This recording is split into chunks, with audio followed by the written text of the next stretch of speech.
This is episode 5 of StripJourney. Welcome back, everybody, to this podcast called StripJourney, where we talk about, well, the dance we all love in platform high heels, whether it's strip plastic, floor work, frame up, or just plain old strip. And I think it's time we go to Germany. And for our first stop, we're going to Dusseldorf. And I have with me Daria. Welcome, Daria. Hi, Morana. Thank you very much for having me here. Can you quickly introduce yourself? Yes, sure. My name is Daria. I live in Dusseldorf and I dance for ages now, since I was 7, and I do frame up since 2018. That's when I started. Nice. So, oh my God, it's already 6 years now. And you said you dance for forever. What did you do before frame up?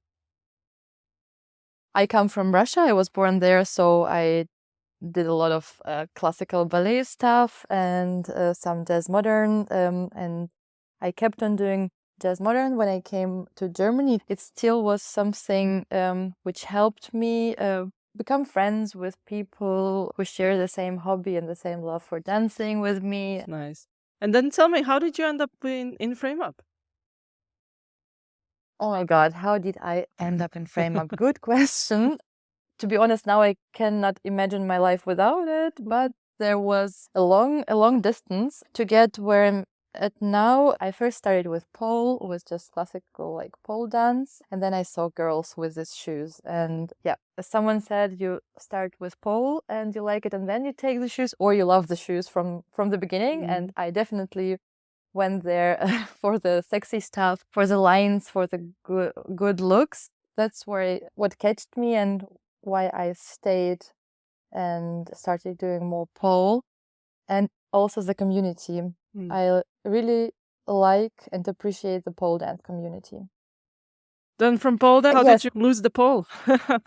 So how did I lose the pole? I didn't lose the pole completely. I have to say it right now. 2018, directly after I started, I saw that there is a camp. This was my first camp where I also met the greatest people I am still in contact and friends with. It was in Ukraine. It was in Odessa. So I booked the class, and this is where I met Nastya, where I met Sasha Meow, where I met Katya Heels, and other great personalities I don't want to miss in my life, and where I also first time danced frame up.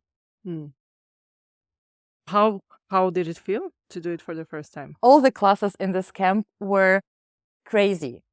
I really liked all these teachers, but frame up was my big love from the start, and I was very lost in these high heels and trying to have the musicality, the moves, the pointed feet and everything. And after I bought these high heels and I felt more comfortable standing there and doing turns and everything, and I don't know what it was, I felt great. I like the music, I like the moves, I could remember the moves and dance it, really like dance it, and not only try and do something like a choreo and be stressed out.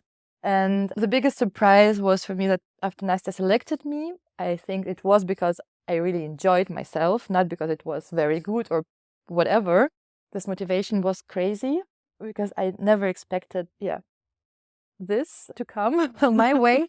And then I also took a private class with her where she said, like, work on your basics, work on this, work on that. And it helped me. It helped me very much, like when I was forming as a high heels lover and frame up dancer.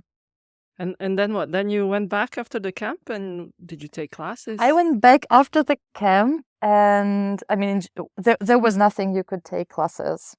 The studio where Sasha Meow is teaching, the owner of it, Jana in Riga, they also organized a very, very nice competition. I'm not a big fan of competitions. I have to tell it from now, like from the beginning. But they invited me to participate in pole emotion. Ah, yes. Yeah. I remember that one. I was a beginner. I did pole for 9 months. But there must have been something, maybe it was fun watching me doing whatever it was. And yeah, I got invited. to this pole competition. And this is how it started. Then, because that year there was also Baina. She was teaching a class there, like really frame up style, and Nastya was also giving some more classes. And then the next thing I did was, you may laugh, but it was a frame up experimental classes. So I fell in love with frame up, and I watched like all the videos there were on Instagram or YouTube or That's a lot of videos. That's a lot of videos, but I mean 2018, I think still it was. There was not so much information about it. But Nastya Yurasova, she started with experimenting with some styles and with music. And this was the first frame up experimental workshop weekend, because Nastya Yurasova invited very great teachers, and I liked it. It was so special to be there and to take these classes, to be in the room with all these amazing dancers dancing this style. Yeah. The musicality of Nastya Yurasova, for example, is for me something very special. I'm still learning to hear the music the way she does. And when she dances, I definitely see it and I hear it, and it's crazy. But when I take her classes and I try to repeat it and to do it myself, I just get lost. If I had a chance, I would really love to work with her and to be in her classes for beginners, because I think this is where it all starts. And then, Yeah, because you didn't really have to be a proper beginner. No, not really. Yeah, it's true. My background really helps me a lot. I know how to point my feet. I have some flexibility already and so on. But what I definitely needed to learn, and I'm still learning, is this musicality and how different it can be and how interesting it can be. Because I am watching the group competitions from modern dance I used to be part of, and I am really sad, honestly, because the music, something is happening where you could do something, some million of moves, and you could just take out something and do a slow movement or make it tasty, make it interesting. But what happens most is 1, 2, 3, 4, 5, 6, 7, 8. 1, 2, 3, 4, 5, 6, 7, 8. That's why we don't count in frame up. We go ta-dam, tam, to zoom, catch. Yes. Ta-ta, boom. Yes. This was also something very cool and very nice, this own language of frame up. Yeah. And then what? You just did stuff on your own? Yes. This is what happened. I'm a lucky person who went to a studio with two very open-minded women who owned it and who were open for me to teach the frame up. And I started in a room with the gross floor you can imagine, and without that much technical background from frame up. It all came later, before this possibility of the certificates came and everything. I just wanted to share my love and my passion with someone, and I had 4 students. It started with 2, 3, 4 people, and it already was wow. Yeah, but you still went to get a certificate at some point, or? Of course I did. But it's like where it started, where it just tried things and we learned together. I mean, teaching is also something which pushes you, which brings your skills up front. And I really appreciate this opportunity that I had and I still have. Yeah, no, but that's nice. Yeah. You have to go to this lesson, you know? When you're a student, you can cancel because you have to work, because you are tired, because you would like to see your friends and go and drink some wine. But if you're teaching, you have to be there. And you have to be prepared. Yeah. And it's something which is very, very good to discipline a person like me. Yeah. You did camps, but basically you were doing a lot of learning on your own, and you had some girls that you were also teaching. Yes, and I got my certificate in the first year Nastya was started giving them, and I am pretty sure that I was not the very, very good, and I got this certificate because I was the only person from Germany. I know that very well because I still had to do a lot of work on my technique, but this convention was a very, very good start for it because this was the first time we had some theory and we got some what are the basics of frame up? What do people really have to learn in the beginning to do things safely and to not hurt themselves, for example? This is also something I really take very, very seriously when I teach, that I try to explain the movement or the transition to people so that they understand where to put their weight and how to move and why do they have to point their feet. Yeah, because that's also the trick on how you release some of the tension on your knees by yes, pointing exactly. your feet. This is it. Everybody who is listening to this podcast right now, just try it out. Go into tabletop position and then flex your feet and then point your feet. It's a big difference. And then try it in shoes and without knee pads. You're welcome. It's like a Dora and the Explorer. Did you try it now? Yes, did you try it now? Because that's the problem when you don't kind of have regular classes and regular teachers you can ask questions from. You have to go to these places and try to be a sponge and absorb everything you can. And this is also a very good thing. You need to be that sponge and you need to really open your eyes and look at what is happening to the body of my teacher. Where is the weight? What is happening to, to the hips? Because a lot of moves are coming from the hips and not from the knees and not from the feet. All the loops you do with your legs. Sometimes in a workshop, you don't have this time to explain everything from the beginning, but people need to get this information somewhere. And the easiest way to get the information is to really look precisely what the person standing in front of you and showing you the move is exactly doing. And if you don't get it, then ask questions. Exactly. If you're already there, if you're already paid, ask the questions. A lot of people are, I think, a little bit intimidated or afraid that the question might be wrong, but it's okay. You're there to learn. You're not there to know it all. Yes. Yeah. Yes. So, I mean, I did this, I got the certificate and it was a big motivation for me because now I was someone who represented this style, which I really adore and I love. And I started working very hard. Every evening I went to the studio. And for me, this unbelievably strange situation with COVID gave me the time I could spend in the studio.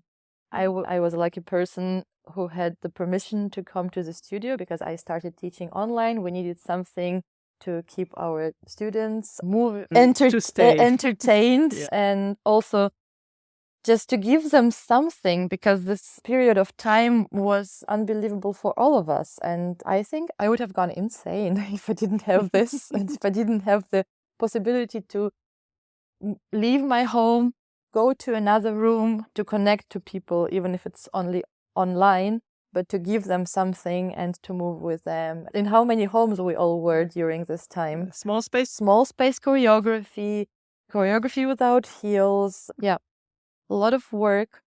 And then how did you come back after Corona? Oh, I enjoyed it a lot. I really love teaching offline. I don't do online classes anymore after Corona. We're a pole studio and the focus is definitely pole. We don't have many frame-up classes.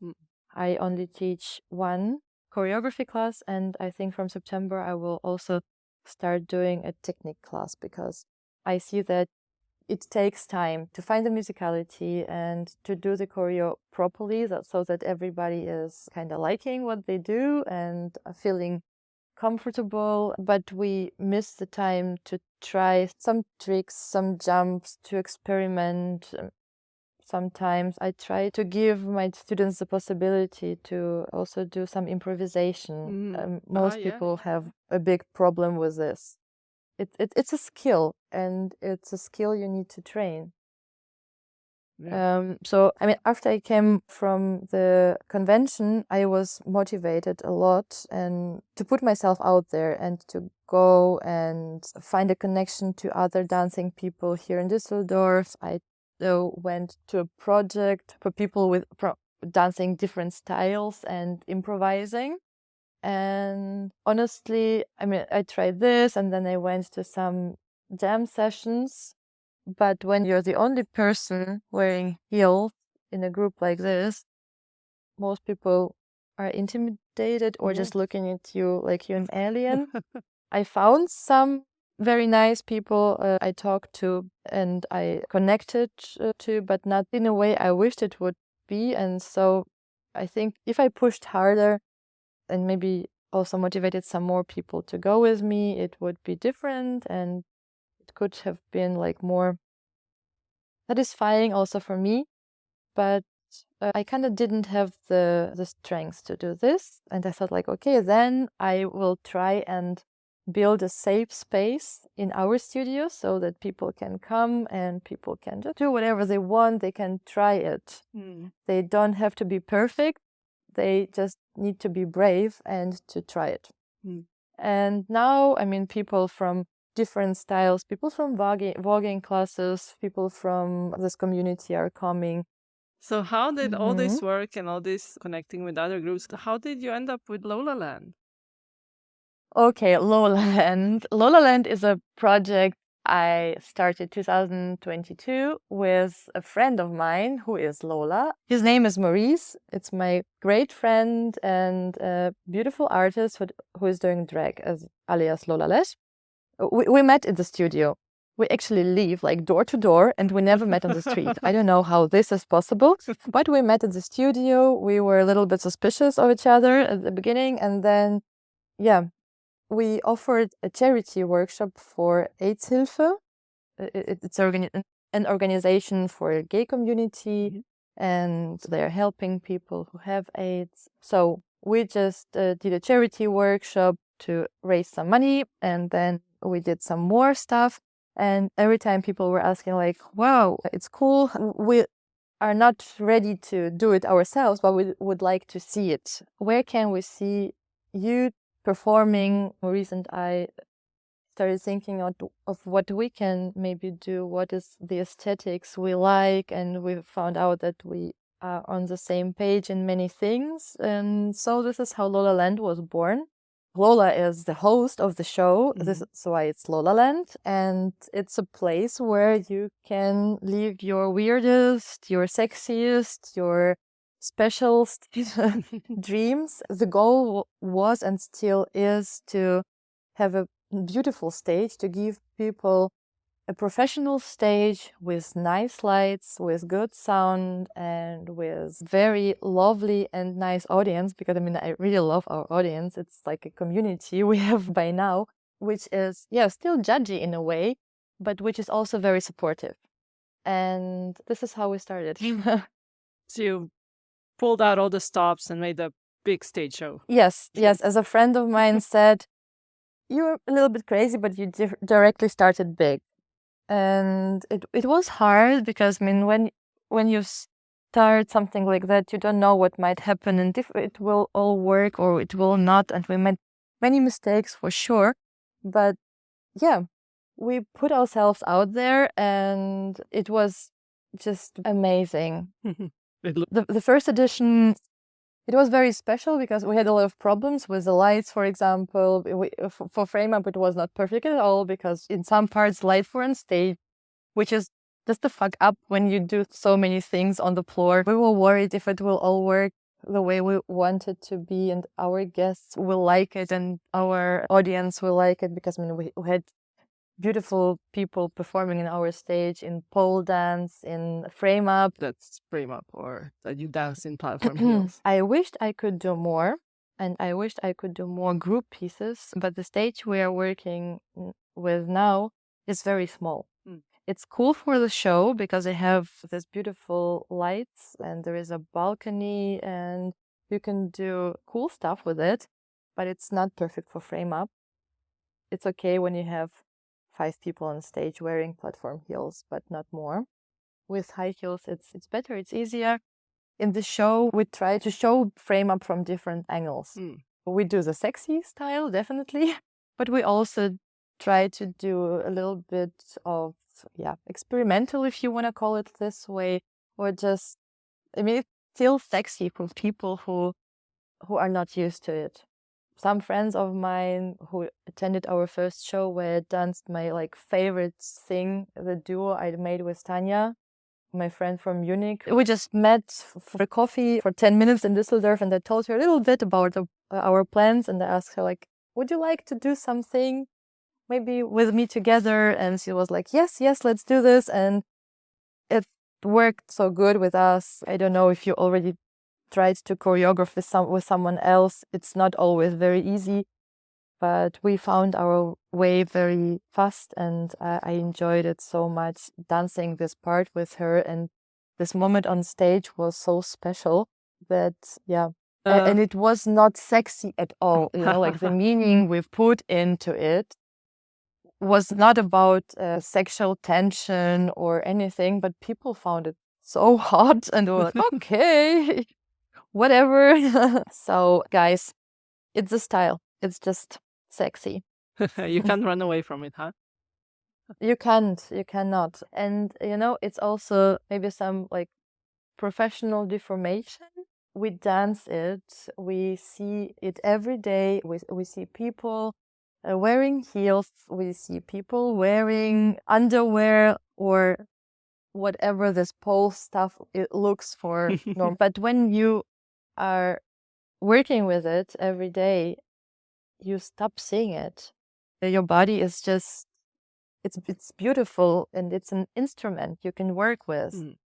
And it's not about what you're wearing. Of course, it's still it's about the lines. And, you can be sexy in trainers. Yeah. It's not about the outfit. Or you can be very serious in underwear. So your next Lola Land is this year still? Yes, the next Lola Land is in November. This year it will be the weekend, my birthday weekend. Oh. So 15th and 16th of November in Dusseldorf. We are having a big party. And what also the great thing was after Lola Land? Yeah, people started to come to our classes. They are interested in the style, and we also got invited to perform in a museum. Wow. They said, can you please do a sexy party? Wow. This is what they asked for and what we delivered. You can't run away from sexy. You cannot. Where is your next step? What do you see happening next for you and your journey with dance, with everything? Your previous interviews and this podcast is very nice also for me to listen to, and it's very motivating to get back to dancing more and teaching more, because I have a magical job, as you call it. I only teach in the evenings and for fun, and I would really love to have more time I can invest into my frame up journey, because I have many ideas, and one of them, it's something for the future, but I would really love to organize something which is more a festival, which is not a competition. I would really appreciate it to have a great stage with professional lights, with people from Europe bringing their groups, bringing their pieces to wherever place it is. It can be Dusseldorf, it can be Berlin, it doesn't have to be Germany, it can be something else. It's just that my connections I have and people I know are here. So organization-wise, if I would be the person to do it, it would be Dusseldorf, I think. It's all possible to find a stage, to invite people and to make a big event out of it, and to support it all with some nice classes, because there are so many talented people out there. And what I miss a little bit is the connection, so that we have the time to go and drink a coffee, drink a beer after classes together, and to build more a community. Yeah, that sounds amazing. Almost like a little incubator as well with some performances and classes, right? Yes. I would come, yeah. Yes. I would come for classes Okay, cool. and socializing. Yeah. I really would like to go to some classes because of Lola Land. I love this project. I really love it, but it takes so much of my time, and I really have to organize a lot, so I cannot afford to go away for a weekend, for example. And this is what makes me sad. So, Let it be known we're recording this past 11 p.m. because of rehearsals. yeah, of course, and trainings. Yeah.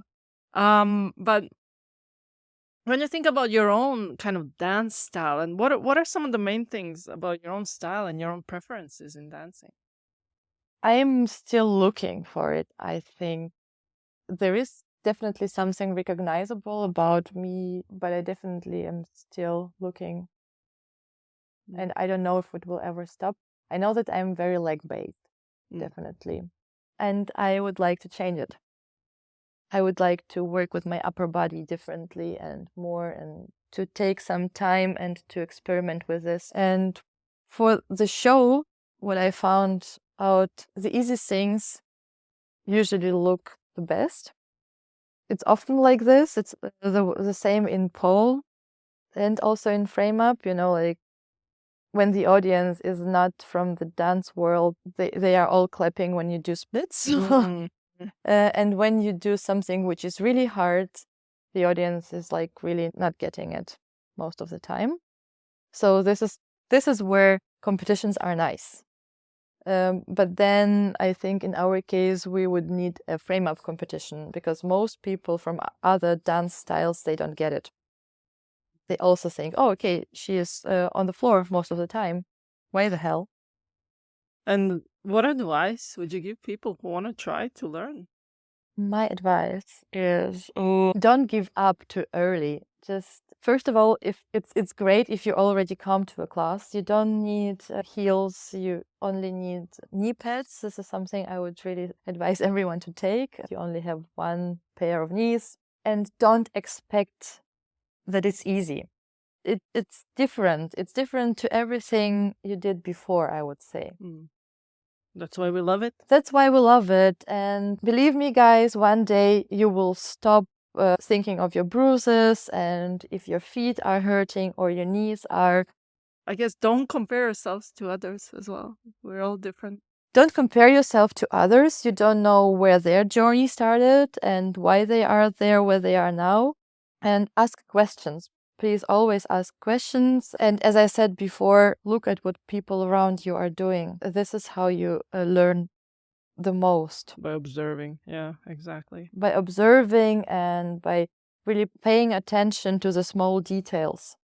For the transitions, for example, when, like the transitions are all, mostly when I see it with my students, they are something people struggle with. Ask question, where is the arm? Where is my weight? When do I bend? Yeah. Don't worry, we all started from zero. Exactly. What? I have a section here now where everybody gets the same questions and, Yes. answer. What do you prefer, boots or sandals? This is something where I would rather not choose. I am very grateful that we have both, because I love the look of the sandals, but I also appreciate the safety of the boots, because personally I like experimenting with stuff on like standing, with balances and with turns and with standing splits. I feel safer in boots, at least when I'm trying to do it, and when you do jumps or whatever. And I'm still learning, and my feet are also developing and building muscles. So I really appreciate boots as well. You're the first person who didn't go like, oh yeah, sandals, right? I mean, I love sandals and I love the looks of them, but I love the boots as well. Yeah, and if you want to see some crazy stuff, if you go to Daria's Instagram, she has all these like weird splits in these giant shoes as well. So that's quite impressive. And I'll call you out on something that you said at the start. You said, oh, I got the shoes And then I realized they can't turn or anything in them. I have seen you do some crazy turns in platform boots. It took some time, and I wanted to try it. And it's possible, guys. It's very cool. It's a little bit like ballet, like you are on point shoes. If someone of you tried point, and I'm sure many of you did, then it's not similar, not at all, but it's a little bit of this feeling, and it's a lot of fun, but it's also scary. All right, next one. Who is your frame up dance icon or inspiration? Ooh, it's a hard one because there are so many beautiful, talented people. I mean, it all started with Nastya Vedra, and I still love her and everything she does. I also love what Nastya Yurasova and her team do on stage. We all saw on Instagram about the theater pieces she did, and I appreciate it a lot. It's a lot of work, and I don't know how she manages it all. But like style-wise, I think that Shiva, Ira Podshivalova, and also Roses managed to bring something new, something fresh, something I would like to learn from them into the style. And we also see many other people taking their moves, taking their energy that they're dancing with, and trying to be like them a little bit. And I think it's cool. And I wish that I will also find my thing, you know. I really love to learn from others, but I would like also to find maybe one day something which I love most. Something for your own and kind of your own creation as well. Yeah. Yes. But what's your kind of favorite choreo you have learned from somebody else or somebody else's project you have joined? Oh, it's a good one. I thought about it and I'm not sure yet. I think this is in the future. I'm really looking forward to it. Yeah, it's coming my way for sure. Yeah. How about your own favorite choreo that you made? As I already said, I loved dancing the duo with Tanya. It's not only mine, but it's our choreography and it's our piece. And it was very, very special on stage. And we also did it in the museum. I really liked dancing it. Yeah. And then also my solo, I didn't post it yet. Last time for Lola Land, I danced the solo. It was the first one, the first time I did it. This was cool. This was a very great experience because I did not choreograph the last third of it. Okay. It was a decision that I would like to improvise on stage for a little while. And it's such a great feeling of freedom. I mean, it's scary, but it's also beautiful. I only can recommend people to start improvising more. How about a most memorable moment you had as a teacher? I don't think there is a moment. I think it's the people you're connecting to, and it's the stories you hear from people, like people you were teaching, and how it helped them in different situations in their life, or how they feel after class. The coolest thing is that I motivated people to teach as well. I have a student who is also teaching in our studio now, and she is thinking about moving, and I hope that she will go on because she's great. Nice. Tell me a fun fact about you that your students might not know. Okay, it's something they cannot know because we have not been to a class together yet. It takes me a long time to learn choreography by someone else because it's a skill as well. And the more classes you're attending, the more used you get to learning someone else's choreography and someone else's way to move. And I definitely struggle with it. They just don't know because we don't take classes together very often. So it just looks all easy because you're doing your own choreo. Of course, yes. Yeah, it's like the learning of choreo and things. You have to keep on developing it. Yes, and it's something I miss a lot. After I started teaching, I appreciate being a student. You know, it's just so nice, and I wished I had more time to be a student and to go to different classes and to connect with other people. This is something I am missing right now, and I would love to do more. Yeah, I'm in the same boat. That's the fun part, right? But you cannot always go like to Berlin or Prague or somewhere else. It's not around the corner. Yeah. Any messages for people who are listening? I mean, if you are here, then you already are interested in strip plastic or frame up or pole dance or dance in general. And you are very welcome to join our community. Please take a class, or if you are not ready to do it in a group, just have a look, write a teacher and invest in a private lesson. It's great, believe me.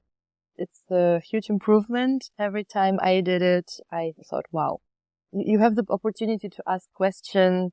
You are not worried about taking your time because you are the only person in the room. And don't take things for granted. Like, if you already can do something, it's great, and work on it. People who are teaching, they also invested a lot of time, also a lot of money.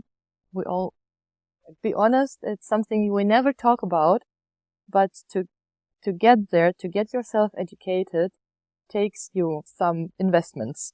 So, like, if you see someone offering you knowledge, it's worth it. When we talk about improvisation, do you have any, what's your process? Any advice or ideas on how people can get more comfortable with it, I would say? I think this is something you said already in our interview. Stop comparing yourself. And improvising it's a skill. And it's a skill you need to train. You need to train your leg work, your feet, your flexibility. So be patient with it and be patient with yourself. It's a process. You should work on some moves and on some transitions and on your arms and so on, but don't always look at yourself in the mirror. Yeah. Yeah. So if you're interested, text me on Instagram. I think it will take too much. Because we can talk about this even more. We can talk about this for ages, but I think the best thing is to just get started. And you don't need a big dance room or something like this. You can start with, this is something I am working. I definitely am just standing in front of the mirror, and then I turn away from the mirror and just try to listen to the music and become. Yeah, this is a really nice point to wrap up at. So I want to say thank you very much for your time and for talking to me. Thank you very much for having me here. I am very grateful for this podcast because I am a listener. Yay! I listen to everything and I'm curious what's next and what's more is to come. Exactly. Thanks a lot.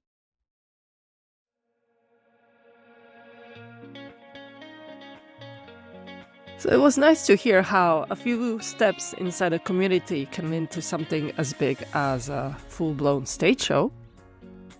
And this is not the first time that we are going to Germany. There are many amazing teachers and dancers over there, so I hope I can take you there again. Until next time, have a great week.